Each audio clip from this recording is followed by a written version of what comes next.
민수기 31장이고요. 1절 2절 말씀입니다. 여호와께서 모세에게 말씀하여 이르시되 이스라엘 자손의 원수를 미디안에게 갚으라. 그 후에 내가 내 조상에게로 돌아가리라. 교회는 거룩한 싸움을 해야 한다. 거룩한 싸움, 성전이라는 제목을 정해봤고요. 거룩한 싸움이 뭘까? 라는 질문을 하루 종일 여러분들 던져봤으면 좋겠습니다.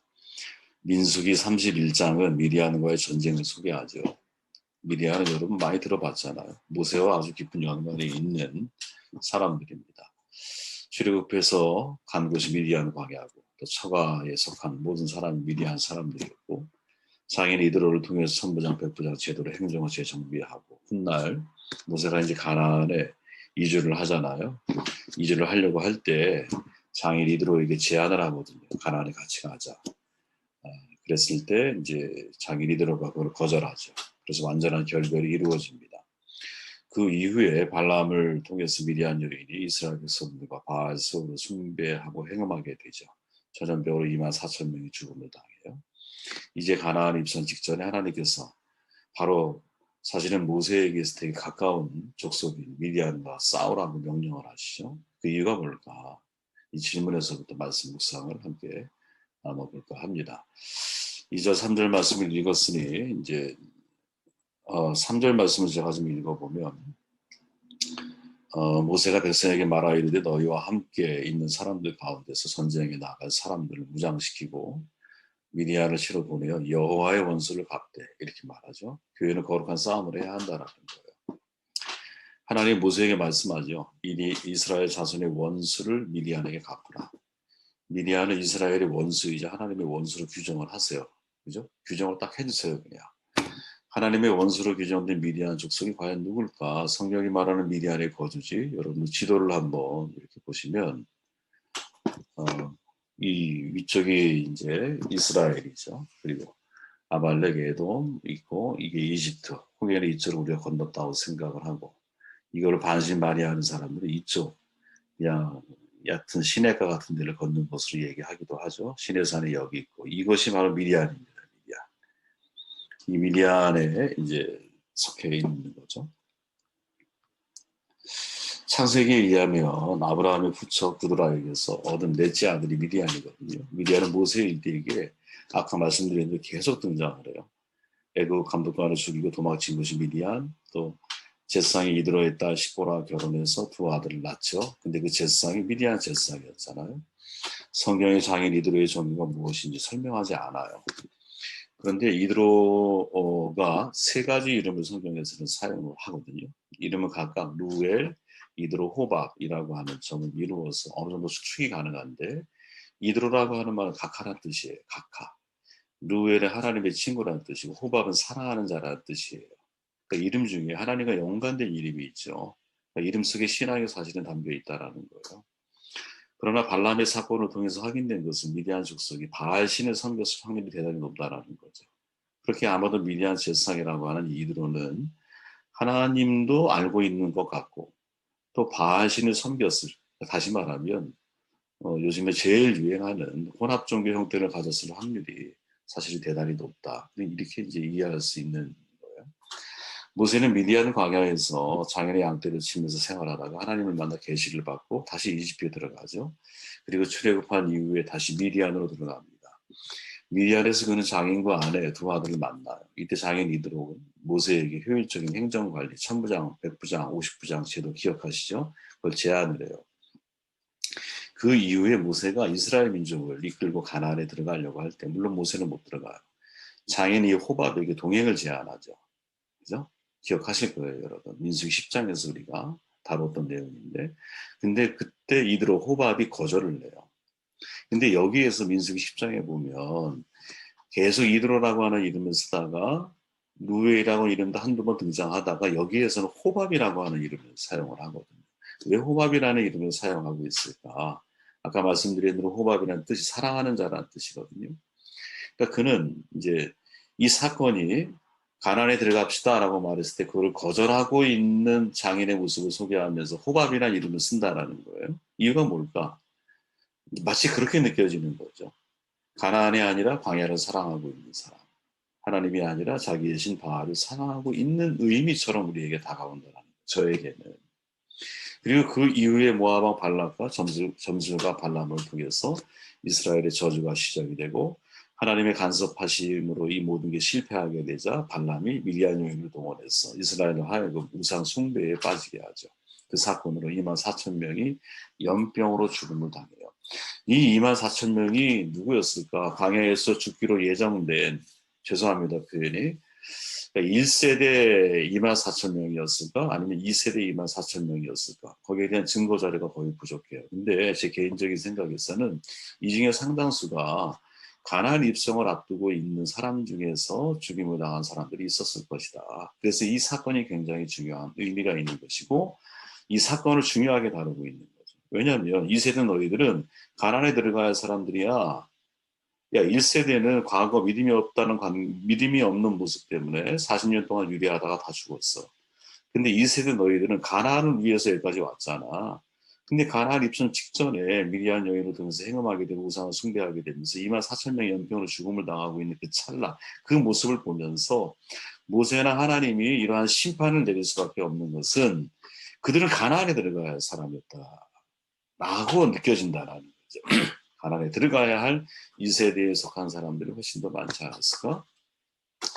마침내 모세는 군대를 지휘해 미디안과 전쟁을 하죠. 성경은 그 장면을 아주 생생하게 묘사를 합니다. 이스라엘 군대는 남자를 모두 죽여요. 미디안 다섯 왕도 죽이고 발람도 여기서 죽여요.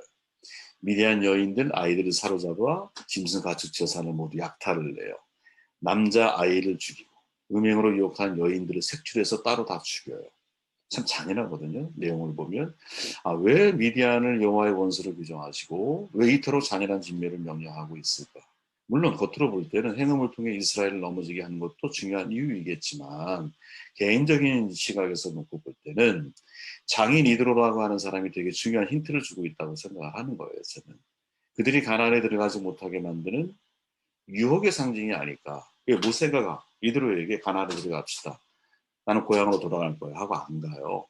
마치 우리의 인생 가운데 그런 사람이 있다라는 거지. 광야에서 사는 게 좋은 거야. 가난이 내 눈앞 코앞에 있는데 그 가난에 들어가지를 않아. 네? 내가 여기서 살고 있는 이 땅이 나에게 더 행복해. 이들과 고향으로 돌아가듯이 완전한 결별을 내가 선언하고 있는 것이죠. 저는 인생의 가치가 무엇으로 결정이 될까? 좋은 가문, 학교, 명예, 권력 다 사라질 거라고 봐요. 여러분 광야는 변화의 장소이거든요. 광야에서 변화되고 최종적인 목적지는 가나안에 들어가는 게 제일 중요한 목적이에요. 그죠? 근데 가나안은 약속의 땅이잖아. 약속은 사명이잖아. 모든 지파에게 땅이 주어져 있듯이 모든 신앙인에게 여러분 각각 점령해야 인생의 완성해야 할 사명이라고 하는 땅이 있는 거거든요. 근데 광야에 머무는 것을 좋아하면 안 된다라는 거지. 근데 광야에 가나안 입성 직전에 2만 4천 명이라고 하는 1세대인지 2세대인지 확인할 수는 없지만 2만 4천 명을 죽음에 이르게 하면서 가나안 앞에서 가나안을 못 들어가게 만드는 이 사건을 놓고 보면서 야, 이게 우리의 가운데 있을 수 있구나. 마치 그런 거죠. 베드로가 변화산에 올라가서 그 변화산이 너무 아름답고 변화산 너무 감동을 받으니까 이렇게 고백하잖아요. 베드로가. 예수께 여쭈어 이르되 주여 여기 있는 것이 좋사오니. 이 참 사실 고민해 봐야 하는 사실 내용이거든요. 변화산에서의 고백이에요. 여기 있는 것이 좋사오니. 지금 우리가 머물고 있는 장소가 여러분 이 장소가 정말 좋은 장소라고 생각을 하고 계십니까? 이런 질문을 우리가 한번 던져볼 필요가 있다라는 거지. 변화산은 머물러 있어야 할 산이 아니라 변화되어서 내려가야 할 산이거든요. 베드로의 입장에서는. 근데 그 변화산에서 베드로는 여기 있는 게 좋습니다. 초막 하나, 둘, 세 개 짓고 하나 누구를 위해서 초막을 내가 짓겠습니다라고 이야기를 해요. 우리도 마찬가지라는 거죠. 광야에 머물고 싶은 마음이 있을 수 있어요. 그죠? 그러나 우리가 가야 할 목적지는 가나안이라는 거예요. 우리로 하여금 사명의식이 왜 중요하냐. 가나안에서 제사장 나라가 되어야 할 사람들이었기 때문에 그런 거예요. 그죠? 거기에는 각자 모든 지파에게 주어진 땅이 있었어요. 그 땅에서 땅을 점령하고 다스리고 그 땅에서 정말 개간하고 그 땅을 생명력 있는 땅으로 만들어 가야 할 책임이 그들 가운데 있었다는 거지. 우리 역시 마찬가지라는 거예요. 광야에 머물게 만드는 미디안과 같은 사람이 우리의 삶 가운데 있지 않느냐? 이런 질문을 던지고 있다는 거지. 그리고 왜 이토록 미디안을 강력하게 진멸할 것을 요구하고 있느냐? 이건 정말 우리가 진지하게 돌아봐야 이제 우리 자신에게 적용해 봐야 할 문제인데, 나로 하여금 가나안에 입성하지 못하게 만드는 미디안과 같은 유혹이 있다면 그것과 우리가 거룩한 싸움을 할 수 있겠느냐? 이 질문을 사실은 미디안 족속을 진멸하라라는 말 속에서, 싸워라라는 말 속에서 읽어낼 수 있는 중요한 메시지가 아닙니다. 6절 말씀 제가 읽을게요. 모세가 각 지파에 1000명씩 싸움을 보내되 제사장 엘르아살의 아들 비나스에게 성소의 기구와 신혼 나팔을 들려서 그들과 함께 전쟁에 보내며, 교회는 거룩한 사람을 세워야 한다는 거죠. 거룩한 싸움은 거룩한 사람이 선봉장이 돼야 한다라는 거예요. 그죠? 1000명씩 뽑아요. 12지파니까 12,000명이 됐겠지. 근데 선봉장은 누구야? 비나스야. 그는 성소의 기구와 신호 나팔, 그 나팔을 불어야 전쟁이 시작되는 거예요. 그죠? 그러니까 선봉장으로 비나스를 세워. 우연일까? 아니에요, 우연이 여러분. 왜? 민수기 25장의 시딤 사건 여러분들 기억하시죠? 시딤 사건. 여인들과 행음하고 우상 숭배를 할 때 바알서를 막 섬기고 있을 때, 그때 이스라엘 지파의 유력한 가문의 아들 시므리와 또 미디안 족속 유력한 딸, 족장 딸 고스비인가요? 고스비라고 하는 여인 둘이 손을 잡고 천막으로 들어가. 그거를 목격한 비나스가 창을 들고 가서 찔러 죽이잖아요. 중요한 거는 굉장히 사실은 살인을 저지른 거잖아. 그죠? 사람들이 다 보는 앞에서 살인을 저지른 거거든요. 아무리 죽을지어도 그렇게 할 수 있을까라는 질문이 들 정도로. 물론 고대 사회니까 그게 인정이 될 수 있을지 모르겠어요. 근데 중요한 거는 죽였는데 연병이 멈추더라는 거지. 그죠? 죽이고 났는데 전염병이 멈췄다라는 거야. 그러니까 공동체의 범죄를, 또 공동체의 죄악을 멈추게 하는 사람. 거룩한 열정과 거룩한 싸움에서 한번 승리를 내가 경험해 본 바로 그 사람. 그가 리더가 되고 있다라는 거지. 우리가 참 주목해야 할 장면이라고 저는 생각을 해요. 그러니까 영적인 지도자는 여러분 진짜 거룩한 열정이 내 안에 있어야 돼요. 소리를 크게 지르라는 얘기가 아니야. 내 안에 식지 않는 뜨거움이 있어야 된다라는 거죠. 내 안에. 식지 않은 열기가 있어야 된다라는 거야. 파시용이라고 그러잖아요. 이 패션이라고 하는 것은 열정과 동시에 순환이거든요. 예수 그리스도의 순환을 가릴 때 패션이라고 그러잖아요. 열정은 순환을 포함해요. 또 순환은 열정이 있어야 극복을 하게 만드는 거예요. 두 의미가 이 속에 다 담겨 있는 거야. 그러니까 진짜 지도자의 영향력은 어디에 있느냐? 열정의 깊이만큼 있는 거거든요. 구호만 외치는 게 아니에요. 내가 그 길을 살아가고 걸어가고 있는 거야. 사람과 함께 교제하고 사람과 함께 여러분 제가 예를 들어 멘토 역할을 하고 코치 역할을 해줄 때가 있잖아요. 한 달에 예를 들어 한 10분 정도를 지금 하고 있다고 가정을 하면 이 사람들을 변화시키는 게 뭐냐? 건조한 말인가? 아니에요, 여러분. 우리의 가슴 속에서 열정이 그 사람들에게 전달되어질 때 사람들이 조금씩 변화되고 영향을 받는 거예요. 그죠? 가슴에 불덩이가 있어서 이 불덩이가 상대에게 전달이 되어질 때 감동이 감동을 일으키는 거지. 아주 건조한 이론적인 이야기가 사람들을 바꾸는 거 저 거의 본 적이 없는 것 같아요. 그죠? 우리가 여호와의 감동으로 쓰여진 게 성경이기 때문에 말씀도 우리가 이해할 때 하나님의 감동을 구해야 되는 거거든요. 성령의 감동 주심을 통해서 제가 이 말씀이 나의 삶을 변화시키는 말씀으로 내 안에서 역동적으로 하나님이 나를 바꾸시기를 기도하면서 우리가 말씀을 봐야 되는 게 맞거든요. 하나님의 열심으로 열심한 사람이고 성경의 표현 그대로 비나스가 나의 질투함으로 질투를 했다고 그러잖아요. 하나님의 질투로 질투하는 사람. 그가 비나스라는 거지. 그러나 조금 이거를 다른 각도에서 바라보면 여러분 화를 내고 축복을 받은 사람이 비나스인 거예요. 예. 극단적으로 표현해 보면 여러분 분노를 표출해서 사람을 죽이고도 축복을 받은 사람이 비나스라는 거지. 액면 그대로 우리가 받아들이면 대단히 심각한 문제인 거죠, 이게. 그죠? 받아들이기가 쉽지가 않아. 하지만 이것에 대한 하나님이 보시는 중심은 어디에 있었을까? 질문 한번 해봐야 되고 해답은 저와 여러분들이 각자 좀 찾아야 되지 않을까? 대제사장 아론의 손자잖아요. 엘르아살의 아들이에요. 아버지의 뒤를 이어 나중에 대제사장이 돼요. 말년에는 언약궤를 모시는 일로 이 삶을 정돈을 해요. 비나스가 하나님의 눈에 들어서 자자손손 큰 복을 받아요. 근데 그 핵심적인 이유가 뭐냐? 어떤 신학자가 이야기할 때 저 이게 참 마음에 와닿는데 그가 가장 적절할 때 분노했기 때문이라는 거죠. 성경 전체를 놓고 볼 때는 여러분 화를 내어도 좋다고 말하는 성경 구절은 거의 없어요. 바울은 여러분 에베소서에서 분을 내어도 죄를 짓지 말아라. 해가 지도록 분을 품지 말아라. 이렇게 말하죠. 솔로몬은 잠언에서 노하는 자는 다툼을 일으키고 분하여 하는 자는 범죄함이 많다. 이렇게 말하거든요. 야고보는 더해요. 사람이 성내는 것이 하나님의 의를 이루지 못합니다. 이렇게 선언을 해요. 그럼에도 불구하고 적절한 시기에 적절한 분노는 필요한 것이다. 이게 비나스가 우리에게 전해지는 교훈이거든요. 비나스가. 아리스토텔레스의 말이 있어요, 여러분. 온유한 사람은 분노해야 할 때 분노하고 분노하지 말아야 할 때에 분노하지 않는 사람이다. 이런 삶을 살아주신 분이 누구냐면 예수님이잖아요, 여러분.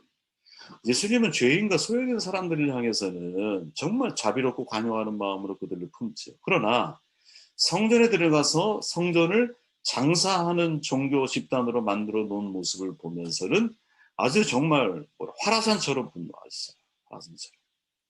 예. 이게 거룩한 분노라는 거죠. 우리 안에 이 마음이 있어야 된다는 거예요. 그리고 하나님이 이런 마음을 가지고 있는 사람들을 통해서 거룩한 싸움을 하게 하신다는 거죠.